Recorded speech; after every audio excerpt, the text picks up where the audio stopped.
जाएंगे अपने आप इन। Good morning student. मैं ममता शर्मा आदर्श बाल निकेतन उच्च माध्यमिक विद्यालय में हिंदी अध्यापिका आप सभी बच्चों का हिंदी ऑनलाइन क्लास में हार्दिक स्वागत करती हूँ। स्टूडेंट अपनी नए जुलाई से आज नई क्लास है वो शुरू हो रही है और इसमें आज हम अपनी पाठ्य पुस्तक क्षितिज के गद्य खंड से पाठ 1 का अध्ययन करेंगे, जिसका नाम है नेताजी का चश्मा और जिसके लेखक हैं स्वयं प्रकाश। स्वयं प्रकाश है वो एक देशभक्त कवि हैं। उन्होंने राष्ट्र के प्रति अपनी भावनाओं को उजागर किया है और अपनी भावनाओं को बताने की चेष्टा की है। नेताजी के जो अपना चैप्टर है नेताजी के चश्मा के माध्यम से अपनी देशभक्ति को उजागर किया है।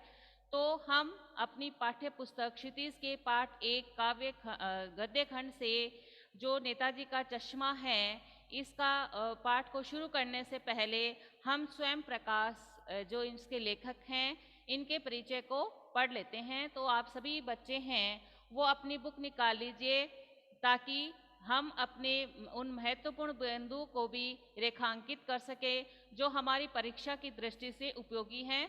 सभी बच्चे अपने पेंसिल निकालेंगे साथ में, और जो मैं महत्वपूर्ण बिंदुओं को रेखांकित कराऊंगी वो आप उनको रेखांकित करेंगे। तो स्टूडेंट शुरू करते हैं हम अपने गद्य खंड से पाठ 1 जिसका नाम है नेताजी का चश्मा और जिसके लेखक हैं स्वयं प्रकाश। स्वयं प्रकाश का जन्म सन 1947 में इंदौर मध्य प्रदेश में हुआ था। स्वयं प्रकाश जी का जन्म कहाँ और कब हुआ? अपना पहला प्रश्न ये बना, जो अपने बोर्ड परीक्षा में जो एक एक नंबर के जो प्रश्न पूछे जाते हैं वो उनमें से अपना पहला प्रश्न बन रहा है कि स्वयं प्रकाश का जन्म कहाँ और कब हुआ था। तो इसको आप अंडरलाइन करेंगे। स्वयं प्रकाश का जन्म सन 1947 में इंदौर मध्य प्रदेश में हुआ था। अपना 1 नंबर का प्रश्न है वो बन गया है। आप सभी बच्चे इन्हें अंडरलाइन करेंगे। आगे बढ़ते हैं। मैकेनिकल इंजीनियर की पढ़ाई करके एक औद्योगिक प्रतिष्ठान में नौकरी करने वाले स्वयं प्रकाश का बचपन और नौकरी का बड़ा हिस्सा राजस्थान में बीता। फिलहाल स्वैच्छिक सेवानिवृत्ति के बाद वे भोपाल में रहते हैं और वसुधा पत्रिका के संपादन से जुड़े हैं। मैकेनिकल इंजीनियरिंग उन्होंने किस चीज़ की पढ़ाई करी थी, किस विषय में योग्यता हासिल की थी? तो वो मैकेनिकल इंजीनियरिंग थे और वो एक औद्योगिक प्रतिष्ठान में नौकरी करने वाले स्वयं प्रकाश का बचपन है वो नौकरी का बड़ा जो हिस्सा है वो राजस्थान में बीता था। इसको भी अंडरलाइन करेंगे आप। मैकेनिकल इंजीनियरिंग की पढ़ाई करके एक औद्योगिक प्रतिष्ठान में नौकरी करने वाले स्वयं प्रकाश का बचपन और एक नौकरी का बड़ा हिस्सा राजस्थान में बीता। इसको भी अंडरलाइन करेंगे हम लोग। आप सभी इसको अंडरलाइन करेंगे। आगे बढ़ते हैं। फिलहाल स्वैच्छिक सेवानिवृत्ति के बाद वे भोपाल में रहते हैं। फिलहाल स्वैच्छिक सेवानिवृत्ति, स्वैच्छिक यानी उन्होंने अपने मन से यानी सेवानिवृत्ति ले ली थी। रिटायरमेंट हो गया था और रिटायरमेंट हुआ नहीं था उनको, उन्होंने अपनी इच्छा से सेवानिवृत्ति ले ली थी और बाद में वो कहाँ रहने लगे? भोपाल में रहने लगे और वसुधा पत्रिका के संपादन से जुड़े हैं। कौन सी पत्रिका के संपादन से जुड़े हैं? वो वसुधा पत्रिका के संपादन से जुड़े हैं। अपना ये भी प्रश्न बन रहा है कि स्वयं प्रकाश है वो किस पत्रिका के संपादन से जुड़े रहे? तो स्वयं प्रकाश है वो वसुधा पत्रिका के संपादन से जुड़े हैं। इसको भी अंडरलाइन करेंगे हम लोग।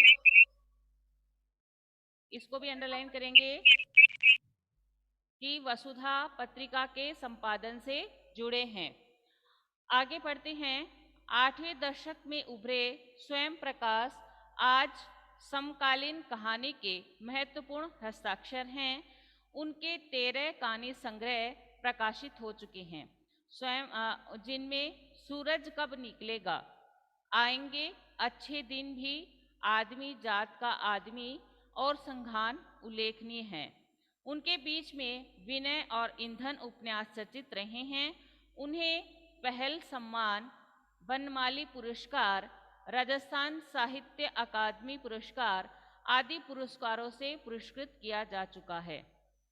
8वें दशक में उभरे स्वयं प्रकाश आज के समकालीन जो आज के जो कवि हैं, वो जो लेखक हैं, उनके वो महत्वपूर्ण हस्ताक्षर हैं और उनके कितने कहानी संग्रह प्रकाशित हो चुके हैं?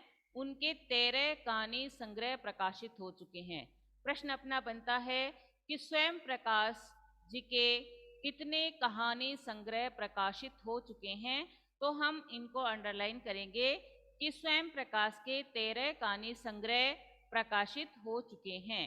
उनमें अगर हमें नाम भी पूछा जाए तो उनमें से जो महत्वपूर्ण है कि जिसमें सूरज कब निकलेगा, आएंगे अच्छे दिन भी, आदमी जात का आदमी और संघान उल्लेखनीय है। इसको भी अंडरलाइन कर लीजिए कि हमसे ये भी पूछा जाए कि किन्हीं उनकी 5 कहानी 4 संग्रह कहानी या किन्हीं 2 कहानी संग्रह को के नाम लिखिए, तो आप इनमें से लिख सकते हैं। आगे बढ़ते हैं। इनके बीच में विनय और ईंधन उपन्यास चर्चित रहे हैं। इनके बीच में कौन कौन से चर्चित उपन्यास रहे? विनय और ईंधन। ये दोनों जो उपन्यास हैं वो चर्चित रहे हैं। चर्चित रहना यानी प्रसिद्ध रहे हैं। उन्हें पहल सम्मान, बनमाली पुरस्कार, राजस्थान साहित्य अकादमी पुरस्कार आदि पुरस्कारों से पुरस्कृत किया जा चुका है। उन्हें पहले कौन कौन से सम्मान मिले? बनमाली पुरस्कार, राजस्थान साहित्य अकादमिक पुरस्कार आदि पुरस्कारों से उन्हें पुरस्कृत किया जा चुका है। इसको अंडरलाइन करेंगे हम लोग। उन्हें पहल सम्मान, बनमाली पुरस्कार, राजस्थान साहित्य अकादमी पुरस्कार आदि पुरस्कारों से पुरस्कृत किया जा चुका है। प्रश्न अपना बन रहा है कि स्वयं प्रकाश को किन किन पुरस्कारों से सम्मानित किया जा चुका है? तो हम उत्तर में लिखेंगे उनको पहल सम्मान, बनमाली पुरस्कार, राजस्थान साहित्य अकादमी पुरस्कार आदि पुरस्कारों से पुरस्कृत किया जा चुका है। तो स्टूडेंट, हमने जो अभी 2 पैराग्राफ पढ़े हैं, इसमें से हमारे महत्वपूर्ण बहुत सारे प्रश्न बन गए हैं। इन सबको आप अंडरलाइन कर लीजिए, क्योंकि हम छोटे छोटे जो पॉइंट हैं, हमारे जो छोटे छोटे पॉइंट को हम कवर करेंगे, उनको साथ में लेकर और जिस दिन पाठ पढ़ाया जा रहा है उसी दिन हम उसको अध्ययन कर लेंगे, तो हमारे परीक्षा तक इतनी तैयारी हो जाएगी कि हमें किसी भी प्रकार की कोई दिक्कत का सामना ही नहीं करना पड़ेगा। इसीलिए मैं आपसे पुनः दोबारा ये निवेदन कर रही हूँ कि सभी बच्चे जैसे जैसे मैं महत्वपूर्ण बिंदुओं को रेखांकित कराती जाऊं, आप सभी उनको अंडरलाइन करेंगे, ताकि आपको जैसे जैसे आप पाठ पढ़ते जाएंगे वैसे वैसे आपके जो प्रश्न हैं और उनके उत्तर हैं वो अपने आप ही दिमाग में लिखते हुए जाएंगे कि किस तरीके से मैडम ने प्रश्न बताए थे, किस तरह से उनके उत्तर हैं, वो अपने आप आपके प्रश्न है वो तैयार हो जाएंगे। तो आप इस बात का विशेष ध्यान रखेंगे। आगे बढ़ते हैं। मध्य वर्गीय जीवन के कुशल चितेरे स्वयं प्रकाश की कहानियों में वर्ग शोषण के विरुद्ध चेतना है, तो हमारे सामाजिक जीवन में जाति, संप्रदाय और लिंग के आधार पर हो रहे भेदभाव के खिलाफ प्रतिकार का स्वर भी है।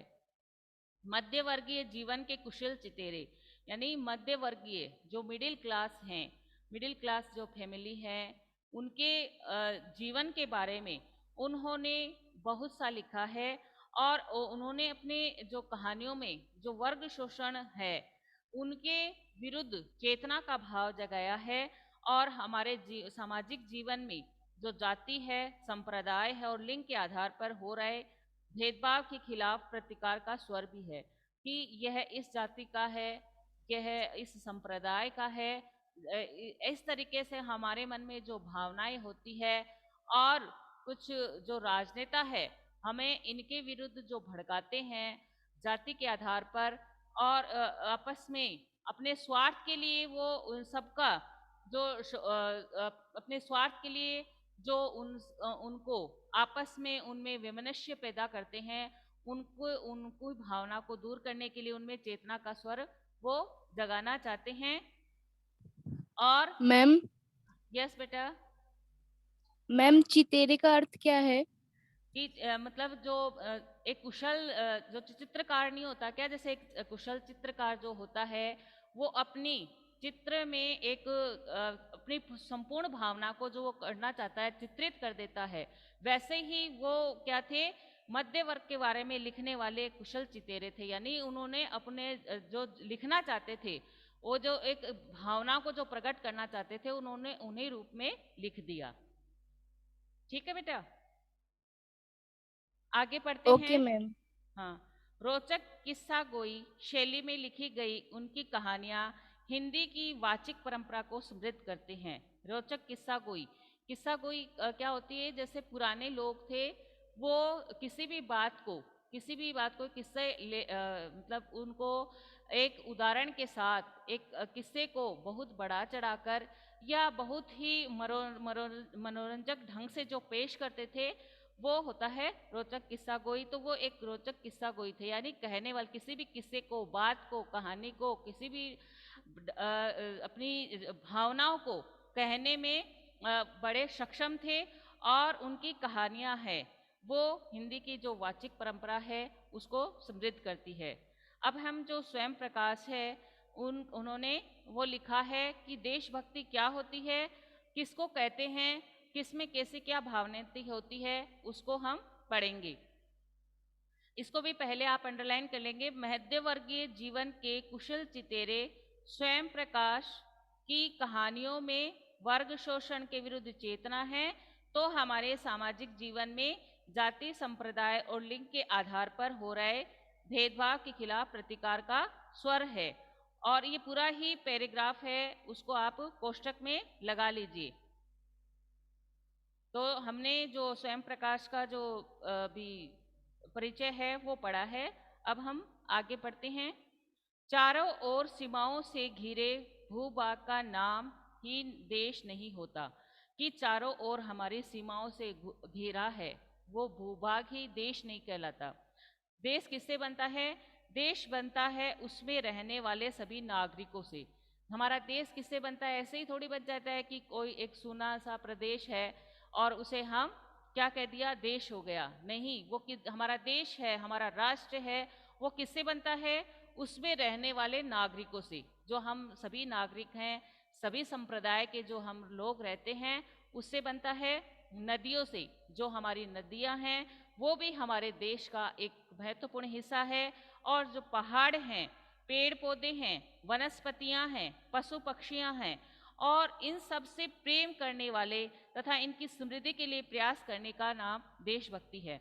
कि हमारा देश किससे बनता है? इसमें रहने वाले नागरिकों से, हमारे रहने वनस्पतियों से, पेड़ पौधों से, नदियों से, और वनस्पतियों से, पशु पक्षियों से आदि, इन सब में हम जो रहते हैं, इससे हमारा क्या बनता है? देश बनता है। हमारा एक देश है वो हम इन सब से मिलकर बनता है।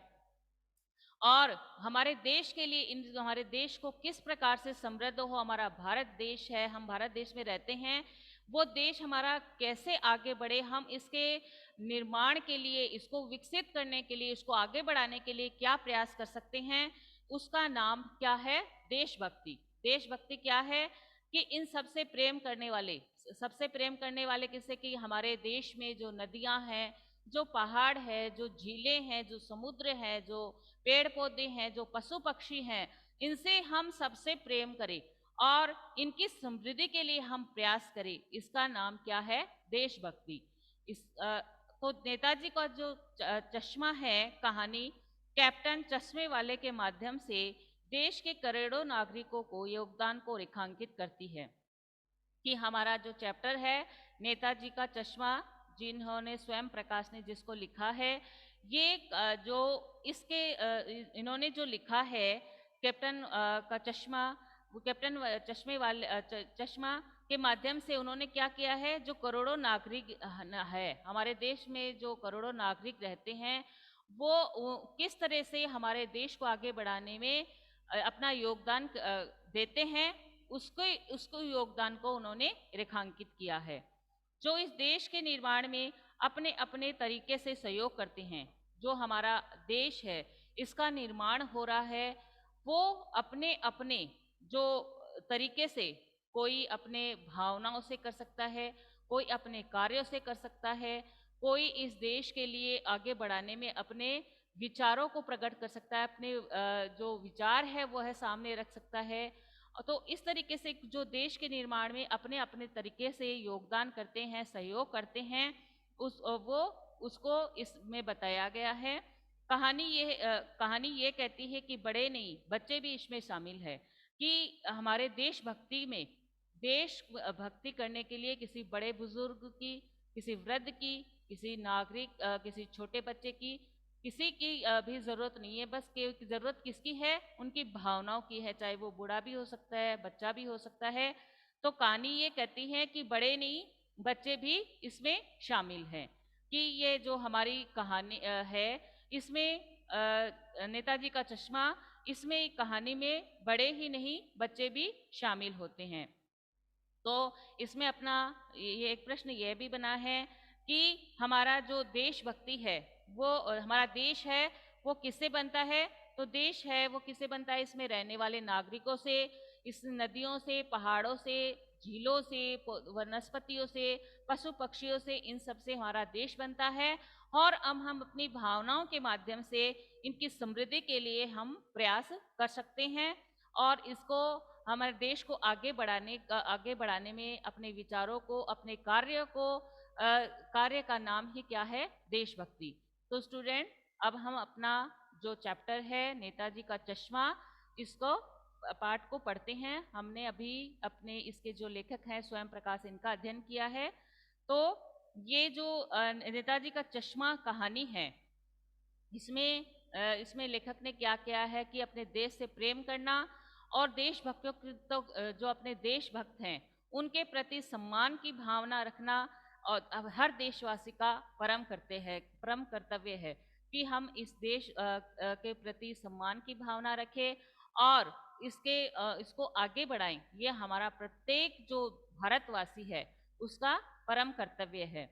और इसके लिए क्या है कि वृद्ध हो, बालक हो, या हुश व्यक्ति हो, दुर्बल हो, निर्धन हो, वह क्या कर सकता है? अपनी सोच और सामर्थ्य के अनुसार अपनी देशभक्ति का आचरण करके और इसको आगे बढ़ा सकता है।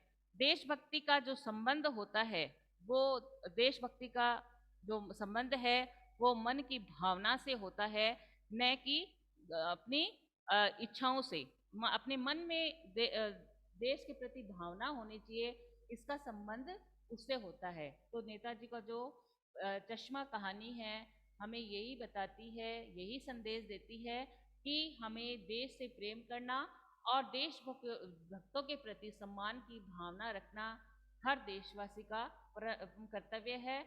और हमें हर देशवासी को इस हमारे देश को आगे बढ़ाने के लिए किसी भी तरीके से अपना प्रयास है वो करना चाहिए।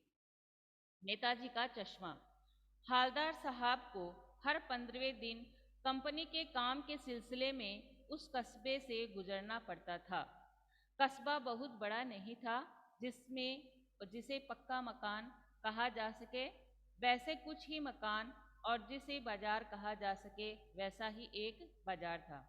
इसमें स्वयं प्रकाश बता रहे हैं नेताजी का चश्मा जो कहानी है, इसमें लेखक कह रहे हैं कि हालदार साहब, उसमें हालदार साहब थे जो हर 15वें दिन अपनी कंपनी के काम के सिलसिले में उस कस्बे से गुजरना पड़ता था। अभी कस्बे का नाम है वो हमें नहीं बताया गया है कि तो अपना, लेकिन ये प्रश्न बनता है कि हालदार साहब थे वो काम के सिलसिले में कितने दिनों से जाते थे? तो क्या जाते थे? हालदार साहब थे वो हर 15वें दिन कंपनी के काम से, किस काम से जाते थे वो? कंपनी के काम से, कंपनी के काम से के सिलसिले में उसे उन कस्बे से गुजरना पड़ता था। हालदार साहब को वहां से क्यों गुजरना पड़ता था और कितने दिनों से वह जाते थे? तो हालदार साहब को हर 15वें दिन कंपनी के काम के सिलसिले में उस कस्बे से गुजरना पड़ता था। इसको अंडरलाइन कर लेंगे हम लोग, क्योंकि अपना 1 नंबर का प्रश्न है वो बन रहा है यहाँ से। कस्बा था वो बहुत बड़ा नहीं था, यानी कस्बा था वो बहुत बड़ा नहीं था, छोटा ही था, जिसे पक्का मकान कहा जा सके वैसा कुछ ही मकान, और जिसे बाजार कहा जा सके वैसा ही एक बाजार था। इसमें जिसे पक्का मकान यानी जिसे ईंटों से बना हुआ हो, सीमेंट से जिस पे प्लस्तर हुआ हो, वो पक्के मकान तो कुछ ही थे वहाँ पे। और जैसा बाजार कहा जा सके वैसा ही एक बाजार था, यानी छोटा सा एक बाजार था। कस्बे में एक लड़कों का स्कूल, एक लड़कियों का स्कूल, एक सीमेंट का छोटा सा कारखाना, 2 ओपन एयर सिनेमा घर और एक ठो नगर पालिका भी थी। अब अपने उसने प्रश्न पूछा जाए कि जहाँ से हालदार साहब जिस कस्बे से गुजरते थे उसमें क्या क्या था। तो उस कस्बे में लड़के का एक स्कूल, एक लड़कियों का स्कूल, एक सीमेंट का छोटा सा कारखाना, 2 ओपन एयर सिनेमा घर और एक ठो नगर पालिका भी थी। अपने को अगर कस्बे के बारे में पूछा जाए कि उस हालदार साहब जहाँ से गुजरते थे उस कस्बे में क्या क्या था, तो हम उत्तर में लिखेंगे कि कस्बे में एक लड़कों का स्कूल था, एक लड़कियों का स्कूल था, एक सीमेंट का छोटा सा कारखाना था, 2 ओपन एयर सिनेमा घर। ओपन एयर सिनेमा घर से मतलब क्या है कि वो जो जिसपे छत नहीं हो, यानी सिनेमा घर था लेकिन वो जिसमें ओपन एयर यानी सीधी खुली हवा थी, यानी जिस पर छत नहीं थी और खुले में बैठकर जहाँ पर सिनेमा घर देखा जाता है उसे कहते हैं ओपन एयर सिनेमा घर। एयर तो आप जानते हो कि एयर यानी हवा होती है, जहाँ से सीधी छत नहीं थी तो सीधी हवा जहाँ से पास होती थी तो उसे कहते हैं ओपन सिनेमा घर। तो ओपन यानी ओपन सिनेमा घर था और एक ठो नगर पालिका थी। नगर पालिका थी तो कुछ न कुछ करती भी रहती थी। नगर पालिका थी तो नगर पालिका कुछ करती रहती है। आप जैसे जानते हैं कि नगर पालिका का कार्य होता है जो अपने कस्बे की व्यवस्था को सुचारू रूप से बनाए रखना, उसमें सड़क का निर्माण, नालियों का निर्माण, गंदे जो खड्डे हो रहे हैं, कचरे हो रहे हैं उनका उठवाना, उनको व्यवस्थित करवाना, पेड़ पौधे लगवाना और